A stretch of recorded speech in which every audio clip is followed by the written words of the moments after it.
the three of you have confidence in him as the acting director? Do you think he should remain on in that position for now? Okay. Mark, when you want to first? I have a very simple term to this. The proof's in the pudding, right? If he comes transparent and he's open and honest with Congress, I think that speaks volume. I'm not concerned about his capabilities, because he has quite a historic record of being very capable of doing his job. It's just how he handles it moving forward. So I'll give him the benefit of the doubt until he proves us wrong.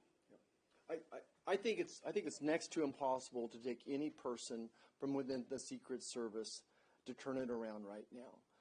I've been through enough things personally in my life, whether it was a coaching problem or a superintendent problem or a pastor that needed to go, and there was a big major cultural issue within that organization, that it takes somebody from outside to come in and actually objectively evaluate the situation, that there are such significant cultural breakdowns within the Secret Service right now. It literally is going to take a crisis management team.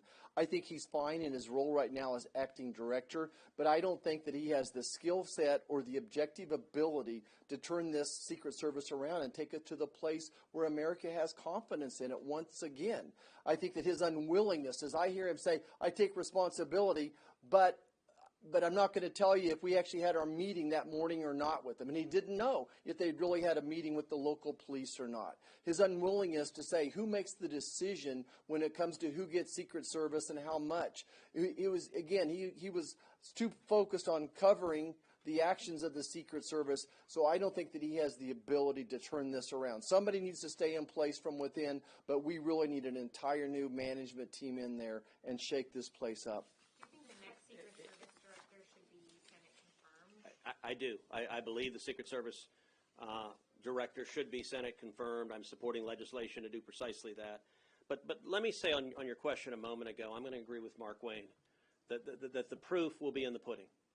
I thought the acting director's testimony today was markedly better than the testimony of the previous director. The previous director demonstrated, to my mind, an almost complete contempt for the notion of accountability and would not answer any questions, and in fact maintained effectively that the Secret Service had done nothing wrong. And the proof of it was that President Trump was still alive.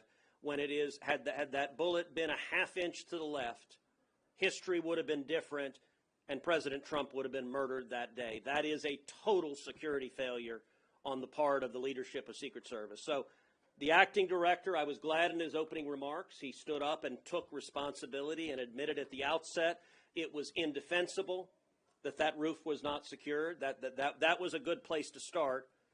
But then his testimony was disappointing, that repeatedly he refused to answer straightforward questions he should have known the answer to. And for me, it's going to come down to two things. Number one, how he responds to the questions for the record. I will be submitting a number of questions for the record. Other members of the committee will. Detailed questions in writing. And what I expect from the acting director is complete candor and transparency.